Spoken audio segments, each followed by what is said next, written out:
รายการเพื่อสังคมยุติธรรม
สวัสดีท่านผู้ชมที่เคารพขอต้อนรับทุกท่านเข้าสู่รายการเพื่อสังคมยุติธรรม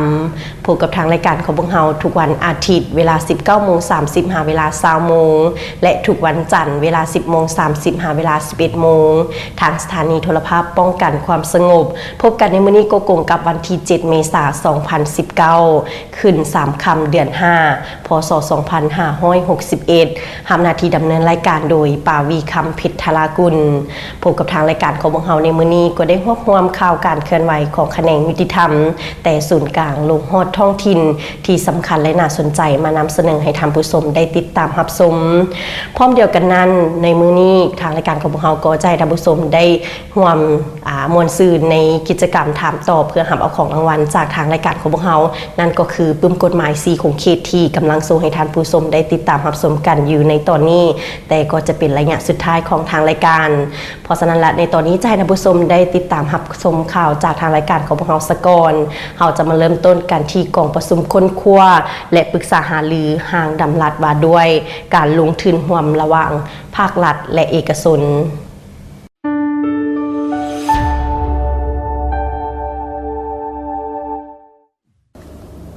ในตอนเช้าของวันที่ 2 เมษายน 2019 กระทรวงยุติธรรมได้จัดกองประชุมค้นคว้าและปรึกษาหารือผ่านหางดำรัฐว่าด้วยการลงทุนร่วมระหว่างภาครัฐและภาคเอกชนขึ้นภายใต้การเป็นประธานของท่านปริญญาเอกเสริมสุขสิมพวงศ์รองรัฐมนตรีกระทรวงยุติธรรมมีท่านอินทปัญญาเขียววงศ์พระจันทร์หัวหน้ากลุ่มกฎหมายกระทรวงยุติธรรมท่านนางทวีจันทร์เทียงเทพวงศารองหัวหน้ากลุ่มส่งเสริมการลงทุนกระทรวงแผนการและการลงทุนมีรองหัวหน้ากลุ่มหัวหน้า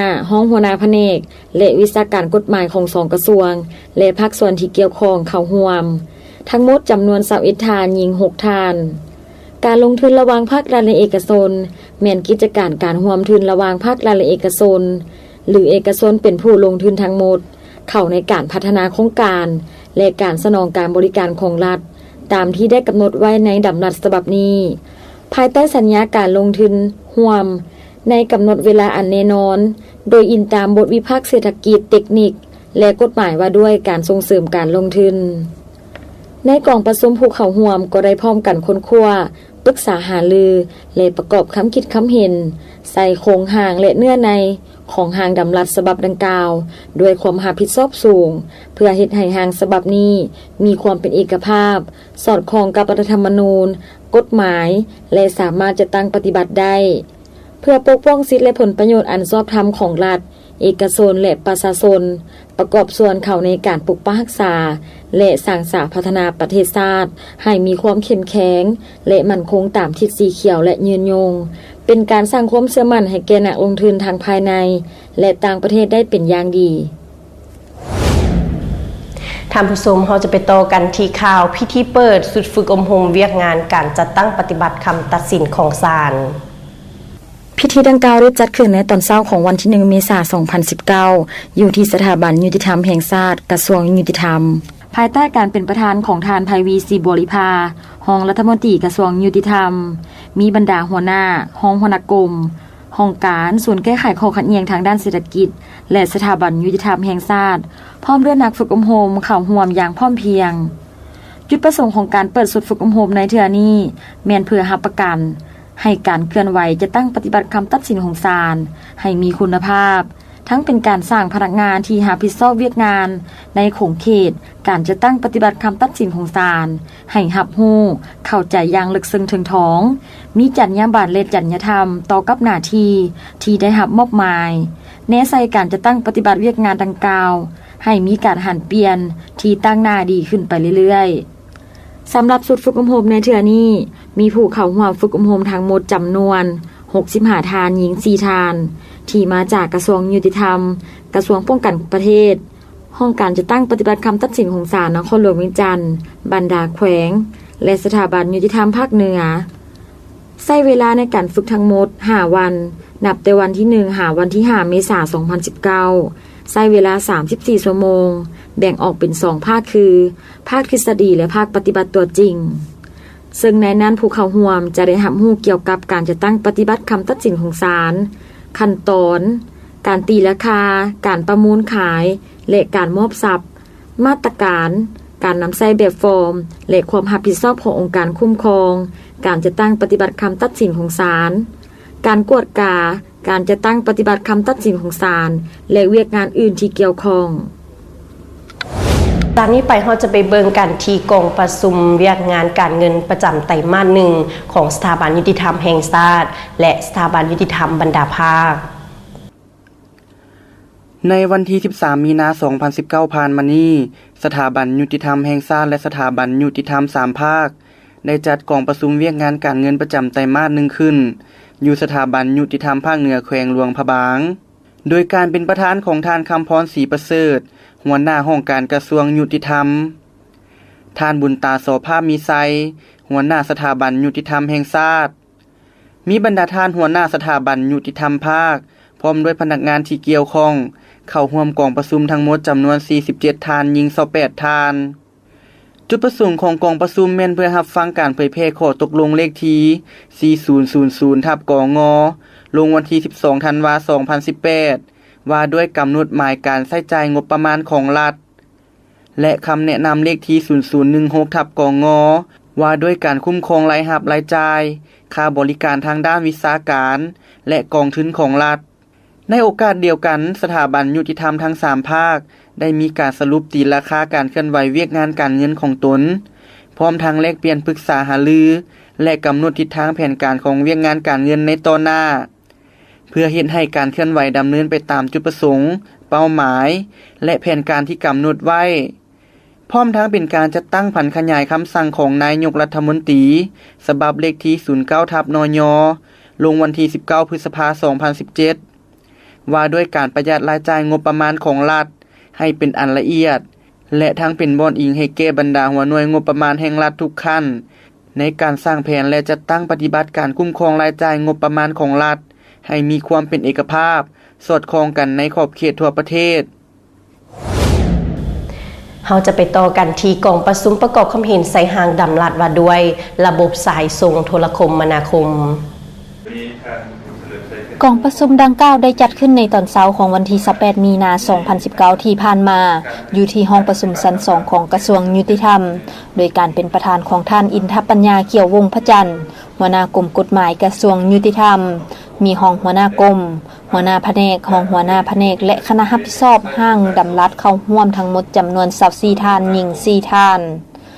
ห้างดำรัดว่าด้วยระบบสายส่งโทรคมนาคมได้กำหนดหลักการระเบียบการและมาตรการเกี่ยวกับการคุ้มครองและการพัฒนาระบบสายส่งโทรคมนาคมเพื่อรับใช้และบริการเวียกงานของภาครัฐเวียกงานป้องกันชาติป้องกันความสงบและสังคมการนำใช้พื้นฐานโครงร่างโทรคมนาคมให้มีประสิทธิภาพและประสิทธิผลสูงในใส่สร้างเงื่อนไขและอำนวยความสะดวกให้แก่การพัฒนาทางด้านโทรคมนาคมและอินเทอร์เน็ตให้นับมือนับมีประสิทธิภาพและว่องไวหันจากประเทศที่บ่มีชายแดนติดกับทะเลให้กลายเป็นประเทศที่มีการเชื่อมโยงเชื่อมจอดและบริการทางผ่านด้านโทรคมนาคมและอินเทอร์เน็ตกับบรรดาประเทศภาคพื้นและสากลพร้อมทั้งประกอบส่วนในภารกิจปกปักรักษาและสร้างสรรค์พัฒนาประเทศชาติให้นับมือนับเจริญก้าวหน้ากองประชุมทาบทามประกอบคำเห็นใส่เนื้อในห่างดำลัดว่าด้วยการโฆษณาเผยแพร่กฎหมาย กองประชุมดังกล่าวได้จัดขึ้นในระหว่างวันที่28มีนาคม2เมษายน2019ที่แขวงบริคำไซและแขวงจำปาสักโดยการเป็นประธานของท่านภูธรแก้วดวงมณีหัวหน้ากลุ่มโฆษณาเผยแพร่กฎหมายเข้าร่วมมีท่านสมภูแก้วมูลมณีที่ปรึกษาแผนงานการมีส่วนร่วมของประชาชนเข้าในการปกครองและการสร้างรัฐที่ปกครองด้วยกฎหมายโครงการเซกามีผู้ต่างหน้าจากบรรดาแผนกยุติธรรมแขวงภาคกลางและภาคใต้บรรดาแผนกการอ้อมข้างแขวงบริคำไซและแขวงจำปาสักพร้อมด้วยคณะรับผิดชอบห้างดำรัดและพนักงานวิชาการกฎหมายเข้าร่วมทั้งหมดจำนวน113ทานยิง24ทานในกองประชุมทานนางศรีสุดาโสภาวันดีรองหัวหน้ากลุ่มโฆษณาเผยแพร่กฎหมายได้ขึ้นนำเสนอเกี่ยวกับสภาพรวมและโครงร่างของดำรัสว่าด้วยการโฆษณาเผยแพร่กฎหมายซึ่งร่างดำรัสฉบับดังกล่าวประกอบมี13หมวด65มาตราในนั้นได้กำหนดหลักการระเบียบการและมาตรการเพื่อเป็นบ่อนอิงให้แก่องค์การจัดตั้งของรัฐอยู่ขั้นศูนย์กลางและขั้นท้องถิ่นเป็นบ่อนอิงในการเคลื่อนไหวจัดตั้งปฏิบัติเรื่องงานโฆษณาเผยแพร่เพื่อสร้างสติเคารพและปฏิบัติกฎหมายให้แก่พลเมืองลาวและดำเนินไปในล่วงเดียวกันนับมือนับกว้างขวางขึ้นเพื่อเป็นการลดพรปรากฏการณ์ย่อท้อต่างๆที่เกิดขึ้นในสังคมประกอบส่วนเข้าในการสร้างรัฐของสปป.ลาวให้กลายเป็นรัฐที่ปกครองด้วยกฎหมายเทอละก้าวหลังจากนั้นผู้เข้าร่วมกองประชุมก็ได้พร้อมกันปรึกษาหารือแลกเปลี่ยนบทเรียนและประกอบคำคิดคำเห็นใส่ร่างดำรัสฉบับดังกล่าวอย่างมีความรับผิดชอบสูงและมีบรรยากาศอันดีแนะใส่เฮ็ดให้ร่างดำรัสว่าด้วยการโฆษณาเผยแพร่กฎหมายมีเนื้อในครบถ้วนสมบูรณ์ขึ้นท่านผู้ชมจากข่าวศูนย์กลางเฮายังมีข่าวท้องถิ่นที่น่าสนใจและให้ท่านผู้ชมได้ติดตามรับชมเฮาจะไปเบิ่งที่พิธีมอบปื้มคูมือกฎหมายให้บรรดาองค์การและองค์การปกครองบ้านภายในเมืองจันทบุรี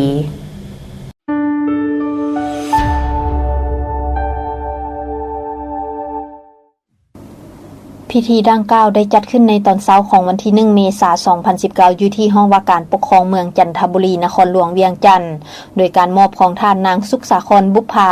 รองประธานศาลประชาชนเขต3นครหลวงเวียงจันทน์และก้าวรับโดยท่านนางบัวลอนวงดาราแสนคณะพรรคนครหลวงเลขาพรรคเมืองเจ้าเมืองจันทบุรีนครหลวงเวียงจันทน์มีผู้ต่างหน้าจาก27ห้องการและองค์การปกครองบ้านจำนวน30บ้านภายในเมืองจันทบุรีเข้าร่วมทั้งหมด68ท่านหญิง16ท่านสำหรับปึ้มที่นำมามอบในครั้งนี้มีจำนวน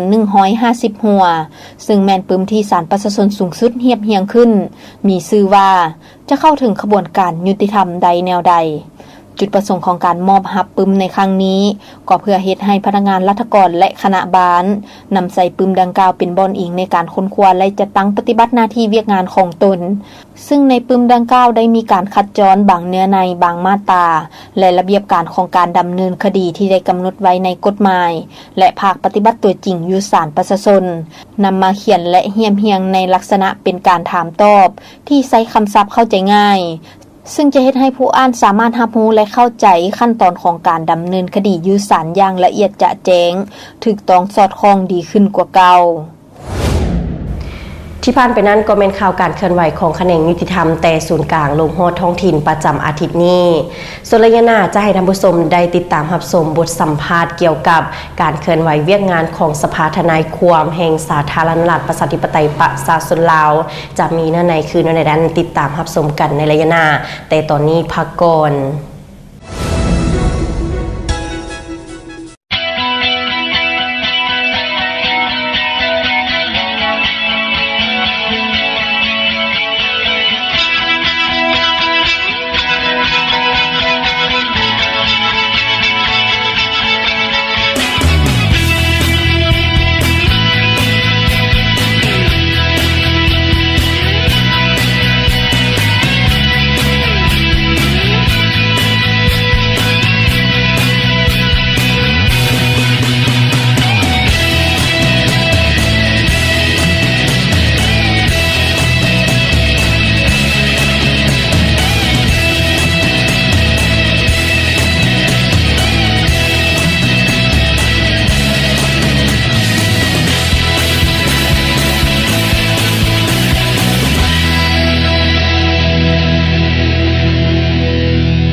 นำพาท่านผู้ชมเข้าสู่รายงานที่2ของทางรายการของพวกเรา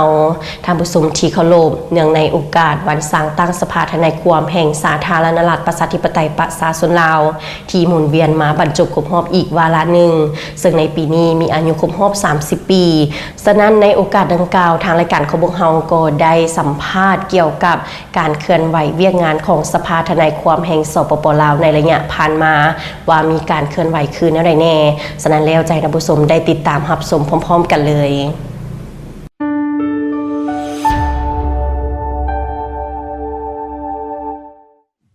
สบายได้ทำผู้ชมจากแฟนทั้งหลาย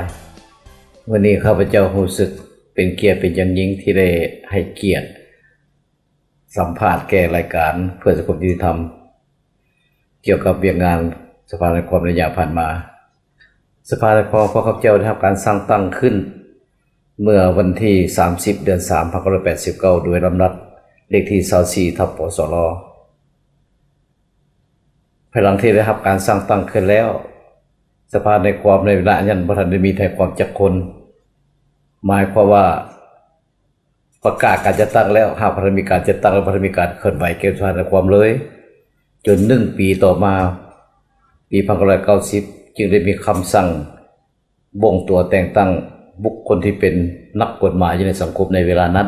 4 คนเพื่อให้เป็นทนายความรุ่นทับอิฐและต่อมาอีกเห็นว่าแต่ความมันจำกัดน้อยหลายโพดเห็นอย่างก็บ่สามารถเคลื่อนไหวได้จึงได้มีคำสั่งเติมอีกฉบับที่2แล้วบ่งตัวนักกฎหมายจำนวน17 ท่านให้เป็นทนายความฝึกหัดแต่ต่อมาจึงค่อยได้มีการบ่งตัวเติมอีกจนฮอดจำนวน23 คนต่อมาปี1991สภาในความจึงสามารถจัดตั้งองค์ประชุมครั้งที่1ของตนขึ้นได้เพราะฉะนั้นความทุนเที่ยงหรือความมั่นคงสภาในความในญาณก็มีความกระดุมกระเดื่องและมีความอ่อนไหวหลายแต่ว่าถึงอะไรก็ตามจนมาฮอดปี1996ดำรัสเลขที่64ทับนยจึงออกมาประกาศใช้เพื่อเปลี่ยนแทนนรัฐที่24นับแต่1996สภาในความจึงมีความสามารถเคลื่อนไหวได้เต็มอัตราส่วนและสามารถเคลื่อนไหวในขอบเขตทั่วประเทศการจัดตั้งและการฝึกอบรมทนายความก็ค่อยเป็นตนเป็นโตขึ้นซึ่งนับแต่1990เป็นต้นมานี้ทนายความก็ได้บืนโตเพื่อพัฒนาตนเองสร้างความเป็นตัวขึ้นนับหมื่นนับหลายถึงว่าอะไรก็ตามในระยะนั้นความอ่อนไหวของสภาในความก็ยังมีความกระดุมกระเดื่องเส้นเคยย้อนว่ามันบ่แม่นกฎหมายแต่มันเป็นดำรัสเพราะฉะนั้นในระยะตั้งแต่ปี1989ครับปี1996 7 ปีเกือบ8 ปีสภาในความของเฮานี้มันอยู่ภายใต้คำสั่งและข้อตกลงของนายกรัฐมนตรีและรัฐมนตรีจำนวน8 ฉบับซึ่งบ่ทันเป็นกฎหมายเถือพี่น้องทั้งหลายเห็นหูกฎหมายมีผลนอกจากนั้นท่านยังนำเสนอเกี่ยวกับบรรดาผลสำเร็จการปฏิบัติหน้าที่ของสภาทนายความแห่งสปป.ลาวในการเคลื่อนไหวเวียกงานในการให้บริการทางด้านกฎหมายในระยะผ่านมาเป็นต้นการให้คำปรึกษาทางด้านกฎหมายให้แก่ลูกความโดยการให้คำปรึกษาคำแนะนำอธิบายทางปากเป้าหรือเป็นลายลักษณ์อักษรและช่วยเหลือลูกความในการห้างสัญญาพินัยกรรมและเอกสารอื่นๆพร้อมนั้นก็ยังเคลื่อนไหวว่าความเพื่อปกป้องสิทธิและผลประโยชน์อันชอบธรรมของลูกความในขบวนการยุติธรรมนอกจากนั้นสภาทนายความแห่งสปป.ลาวยังเฮ็ดหน้าที่ในการคุ้มครองติดตามกวดกาการเคลื่อนไหวเวียกงานของสมาชิกสภาทนายความที่อยู่ในการคุ้มครองของตนให้เคลื่อนไหวอย่างมีประสิทธิภาพประสิทธิผลและสอดคล้องตามนโยบายของพรรคกฎหมายและระเบียบการของรัฐที่ได้วางออกใหญ่หนุ่มหอมขอสักส่วนนำมาเห็นหูกฎหมายการเคลื่อนไหวของสภาในความภายใต้ดำรัสข้อตกลงและคำสั่งของรัฐมนตรีหรือของนายกมันก็บ่ทันได้มีความมั่นคงพอที่ควรเท่าที่ควรจนกว่าว่ากฎหมายสภาทำอิฐออกมาในปี2010และประกาศใช้ในปี2011และต่อมาปี2016กฎหมายฉบับนั้นก็ถูกปรับปรุงใหม่เมื่อมีกฎหมาย22ออกมานี้ก็เห็นว่าสภาในความของเขาก็ได้ มีกำลังแรงและมีความสามารถทุกสิ่งทุกอย่างสามารถเคลื่อนไหวได้ในขอบเขตทั่วประเทศภายหลังที่กฎหมายออกมานี้พระเจ้าก็มีความมั่นคงหลายและก็ค่อยพัฒนาตัวเองขึ้นนับตั้งแต่เวลาเขามีทนายความเพียงแต่4 คนหรือ10 คนจนมาฮอดปัจจุบันนี้เราสามารถสร้างทนายความได้จำนวน317 ท่านแต่ว่ามาฮอดเดี๋ยวนี้ทนายความเขาก็ยังเหลืออยู่ตั้งแต่เพียง243 คนเท่านั้นถ้าจำนวนพลนี้ก็ถือว่าถ้าเทียบใช้เวลาเริ่มต้นจากศูนย์เขาก็ได้สร้างความก้าวกระโดดใหญ่พอสมควรจาก4 คนมาเป็น317 คนแล้วมายังเหลือ243 คนเห็นว่าก้าวกระโดดแต่ว่าถึงใดก็ตามด้วยจำนวนนี้ถ้าเป็นการจัดตั้งแล้วมาฮอดเวลานี้พอสามารถจัดตั้งห้องการสภาทนายความประจำแขวงได้แล้ว8 แขวงกับ1 นครหลวงกับ9 ตัวเมืองในนครเวียงจันทร์ครบหมดแล้วแต่ว่าถึงใดก็ตามทนายความทั้งหมดแม่นมากองอยู่ในเวียงจันทร์นี่เกือบ80% แต่ในจุดท้องถิ่นนี้ยังขาดทนายความหลายยังอยู่9 แขวงผู้มีทนายความจากคนแต่สิ่งเหล่านี้ยังเป็นสิ่งท้าทายที่พระเจ้าได้มีความจำเป็นต้องได้ฝึกอบรมและก่อสร้างเพิ่มกำลังให้แก่ทนายความให้น้ำมือน้ำลาย ทนายความคำนี้เคยยินหรือบ่นอกจากบรรดาผลสำเร็จที่ท่านได้กล่าวมาในตอนต้นแล้ว ท่านคำใสสุรินทร์ประธานสภาทนายความแห่งสปป.ลาวยังได้เสนอเกี่ยวกับบรรดาข้อสะดวกและข้อยุ่งยากในการเคลื่อนไหวเวียกงานในระยะผ่านมาแทนให้สังคมทางด้านกฎหมายบรรดาท่านที่เคารพในระยะผ่านมาสภาทนายความของข้าพเจ้าก็ได้รับการสู่ยูหนุนช่วยเหลือจากพรรคและรัฐบาลเป็นอย่างดีเป็นต้นทางด้านวัตถุและทางด้านกฎหมายเพื่อได้ให้ความช่วยเหลือให้แก่พวกข้าพเจ้าสร้างเงื่อนไขแก่พวกข้าพเจ้าดำเนินดีขึ้นแต่ว่าถึงอะไรก็ตามพวกเจ้าก็มีความยุ่งยากหลายสิ่งท้าทายที่ข้าพเจ้ามีประจำตัวอยู่ภายในก็คือว่าจำนวนพลของข้าพเจ้ายังจำกัดอันที่2คุณภาพก็ยังมีอันจำกัดทนายความหนุ่มน้อยก็บ่ได้มีประสบการณ์หลายคนห้องต้องการนับหมื่นนับหลายเกี่ยวกับทนายความหากแต่ว่าการตอบสนองเขามีอันจำกัดที่สุดบ่เพียงแต่ประสนเฮียงห้องและทางสอบกลและการเชื่อมโยงก็มีความห้องต้องการและพวกท่านสามารถตอบสนองได้ตามหน้าที่การเมืองเที่ยวกับตนไว้อันนี้เป็นอันสำคัญดังนั้นนี่ในตอนหน้านี้สิ่งของเจ้าจะต้องเฮ็ดคืออย่างพวกเขาเจ้าให้บริสุทธิ์ที่1ในการฝึกอบรมพสิกรสร้างทนายความให้นับหมื่นนับหลายการฝึกอบรมนี้พวกเขาเจ้าจะเปลี่ยนทิศจะเปลี่ยนจากจะเอาใจใส่ในอยู่เวียงจันทร์และจะหันลงไปสู่ท้องถิ่นเป็นต้นพอจะมีกำหนดว่าจะไปเฮ็ดอยู่ทางภาคเหนือ1 สุดเฮ็ดอยู่เวียงจันทร์1 สุดและจะเฮ็ดอยู่จำปาสักหรือภาคใต้1 สุดให้เป็นปีละ3 สุดเพื่อให้ได้เพิ่มจำนวนพลนี้พวกเจ้าคาดหมายว่าแต่ละปีน้อยสุดต้องได้100 คนต่อปีเนาะจึงจะมีความสามารถในการจะตอบสนองตามหน้าที่การเมืองในปัจจุบันนี้อันนั้นเป็นอันยุ่งยากที่ภายในพวกเขาเจ้าอันที่2นี้ พวกเจ้าก็ยังขาดเขินเรื่องทุนฮอนนี่สำคัญหลายจากผู้อบรมอยากส่งพนักงานลงไปท้องถิ่นก็ต้องการทุนฮอนก็จะเป็นต้องได้พยายามคุ้มตัวให้หลายที่สุดเมื่อก่อนพวกเขาเจ้าเคยได้รับการช่วยเหลือจากต่างประเทศแต่สมัยนี้ต่างประเทศก็มีความจำกัดในการช่วยเหลือพวกเขาเจ้าต้องได้บืนตัวกุ้มตัวเองให้หลายเงินทุนทอนที่พวกเจ้าได้มานั้นไม่ได้มาจากพันธะของสมาชิกประจำปีได้มาเท่าไรแล้วพวกเจ้าก็นำใส่อันนั้นให้มันประหยัดและให้มีคุณประโยชน์สูงสุดอันนี้เป็นการนำใส่ทุนนอกจากนั้นแล้วสิ่งที่ต้องการและสิ่งที่ท้าทายนี่เป็นเรื่องสภาในพวกเขาเจ้าบ่ทันมีสำนักงานที่เป็นของตัวเองเถื่อในปัจจุบันนี้ก็อาศัยอยู่ในอาคารเดี่ยวร่วมกับแพร่งยุติธรรมของนครหลวงจึงมีความยุ่งยากถ้าเมื่อใดครับพวกข้าพเจ้าได้สร้างสำนักงานใหญ่ของตัวเองแล้วเวลานักพวกเจ้าคิดว่าจะสร้างบนนั้นให้เป็นโรงเรียนฝึกอบรมเฉพาะวิชาทนายความแต่ท่านทนายความภายในปัจจุบันนี้ใครก็อยากลงท้องถิ่นย่อมมาจากท้องถิ่นที่เขาเนี่ยก็ยังมีอันจำกัดการตลาดทนายความในท้องถิ่นนั้นยังมีจำกัดอยู่แต่ว่าเท่านั้นก็ตามอิงตามลำดับว่าด้วยการช่วยเหลือทางด้านกฎหมายทนายความพระเจ้าก็มีหน้าที่แต่ละคนนั้น ต้องไปช่วยเหลือประชาชนผู้ละ40ชั่วโมงต่อคนต่อปีเล่น1คดีต่อคนต่อปีอันนั้นเป็นหน้าที่ของทนายความแต่ในตัวจริงปฏิบัติกันยากหลายอันนี้เป็นความสู้ส่วนพวกเขาจะหันให้ประชาชนลงสู่หักฐานแม่นตามกฎระเบียบและกฎหมายที่ได้กำหนดไว้ขอพึ่งทนายความส่วนรวมสำหรับทิศทางแผนการในการเคลื่อนไหวเวียกงานในตอนหน้าของสภาทนายความแห่งสปป.ลาวได้กำหนดไว้ดังนี้ยุติธรรมสอดคล้องต้องพึ่งทนายความสำหรับทิศทางในต่อหน้านั้นข้าพเจ้าขอรายงานว่าพวกข้าพเจ้าได้วางแผนยุทธศาสตร์5ปีเนาะซึ่งพวกเจ้าได้ผ่านองค์ประชุมใหญ่ประจำปี2016แล้วมีอยู่7ข้อที่1ทิศทางทางด้านแนวคิดสร้างสติเคารพการจัดตั้งและระเบียบวินัยที่2สร้างความเข้มแข็งให้แก่การจัดตั้งสภาทนายความและวิชาชีพทนายความ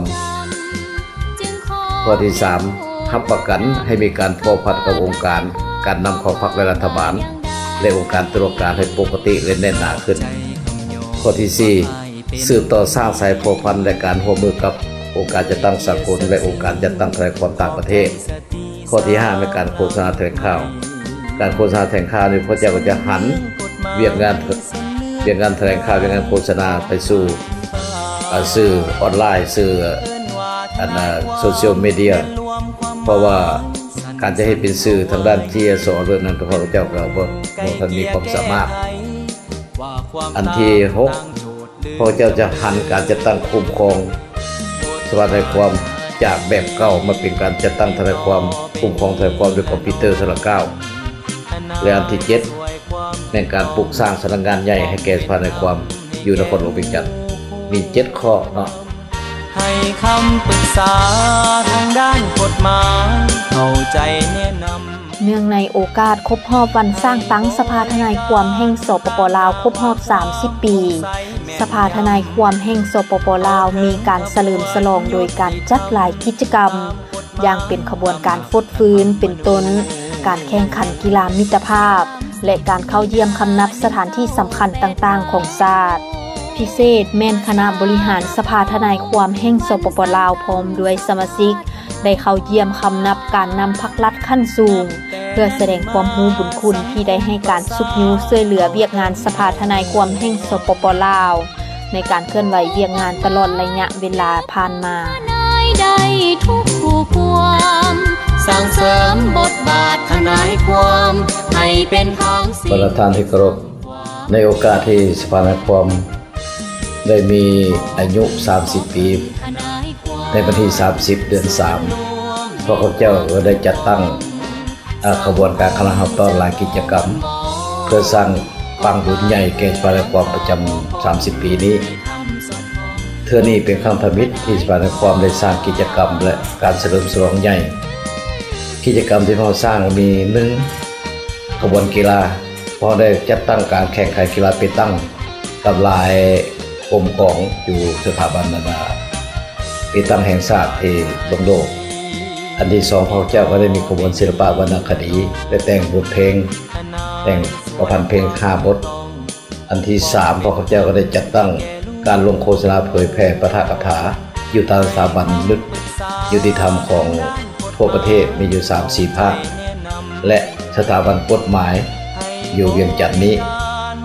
อันที่4พระเจ้าก็ได้มีแผนการเข้าเยี่ยมคำนับท่านผู้นำประมุขรัฐตั้งแต่สูงสุดลงมาฮอดนครหลวงซึ่งการเยี่ยมคำนับนั้นบรรดาท่านแต่ละท่านก็ได้ให้เกียรติต้อนรับหรือว่า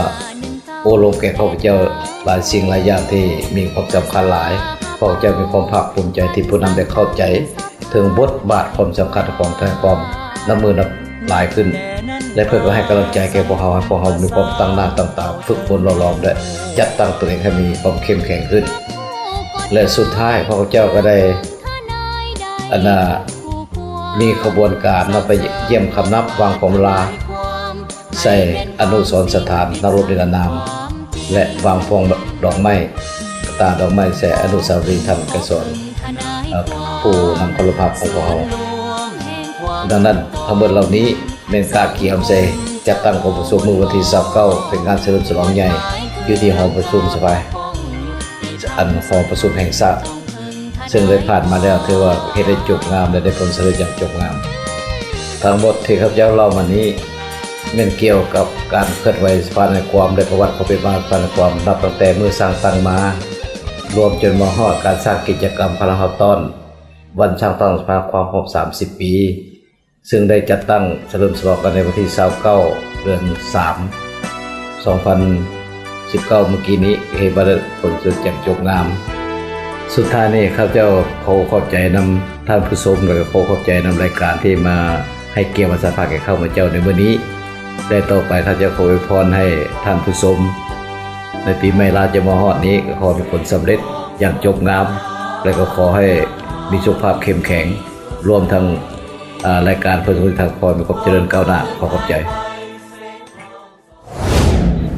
ท่านผู้ชมทั้งหมดนั้นก็เป็นข่าวการเคลื่อนไหวของแขนงยุติธรรมโฮประจำอาทิตย์นี้และบทสัมภาษณ์ของทานคำใสสุรินทร์ประธานสภาทนายความแห่งสปป.ลาวซึ่งทานได้เว้าถึงการเคลื่อนไหวเวียกงานของสภาทนายความในระยะผ่านมาหวังว่าจะให้ท่านผู้ชมได้รับรู้และเข้าใจเกี่ยวกับเวียกงานดังกล่าวหลายพอสมควรและท่านผู้ชมมาฮอดตอนนี้ก็เป็นระยะที่จะให้ท่านผู้ชมได้ร่วมกิจกรรมถามตอบกับทางรายการของพวกเราในมื้อนี้สำหรับอาทิตย์นี้ทางรายการของพวกเราถามมีอยู่ว่าวันสร้างตั้งกำลังป้องกันความสงบในปีนี้ครบรอบจักปีขอทวนคำถามอีกครั้งหนึ่งวันสร้างตั้งกำลังป้องกันความสงบในปีนี้ครบรอบจักปีท่านสามารถที่จะโทรมาตอบคำถามกับทางรายการของพวกเราได้ที่หมายเลข021-264-357ในโมงราชการวันจันทร์หาวันศุกร์ท่านผู้ชมตอนนี้ก็ถือว่าเป็นระยะสุดท้ายของทางรายการของพวกเราแล้วขอขอบใจกับท่านผู้ชมที่ให้เกียรติติดตามรับชมรายการของพวกเรามาแต่ต้นจนจบท่านสามารถติดตามรับชมรายการของพวกเราได้ในวันและเวลาเดียวกันนี้และก็ต้องขอขอบใจกับสายการบินของลาวสกายเวย์ที่อยู่กับทางรายการของพวกเราด้วยดีตลอดมาสำหรับท่านใดอยากรับรู้เกี่ยวกับบริการหรือโปรโมชั่นใดก็สามารถติดต่อสอบถามได้ที่หมายเลข1441ลาวสกายเวย์อยากให้ทุกท่านได้บินมหนี่ผู้ดำเนินรายการป่าวีคำพิทรากุลพร้อมด้วยทีมงานขอลาทานผู้ชมไปก่อนพบกันใหม่อาทิตย์หน้าสบายดี